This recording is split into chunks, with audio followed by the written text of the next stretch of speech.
quand j'étais genre en CE2, je crois, ou quelque chose comme ça, ou CE1, enfin je devais avoir 7-8 ans, je sais plus à quel âge on est dans ces classes-là, donc c'était 77, voilà, donc on est dans ces numéros-là.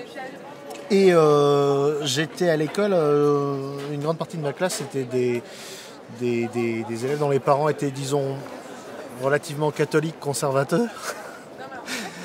Et ces gens-là, soudain, se sont rendus compte, alors que bon, ça faisait quand même un petit paquet d'années que Pif Gadget existait, et ils se sont soudain rendus compte que donc Pif Gadget était un magazine du Parti communiste. Et ça a fait une explosion chez les parents d'élèves et dans la classe où d'un seul coup, une grande partie de mes petits camarades ont été interdits de Pif Gadget, ils n'ont plus le droit de lire Pif Gadget. Et il y a la rumeur qui s'est répandue partout, Pif Gadget est un journal communiste.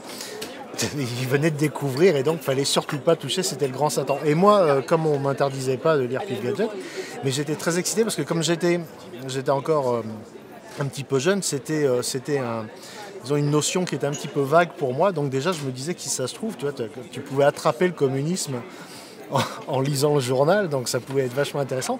Et puis après, je commençais à me dire que bien sûr, comme c'était forcément comme on me l'avait dit, l'organe du parti, que c'était un magazine qui était directement planifié et financé par Moscou, que devait y avoir des codes secrets pour les espions soviétiques qui étaient un peu partout en France dans le journal. Donc j'ai redoublé d'efforts dans ma lecture de Pif Gadget en espérant trouver des informations sur tous les plans machiavéliques du Kremlin, et j'en ai pas trouvé, j'étais un petit peu déçu.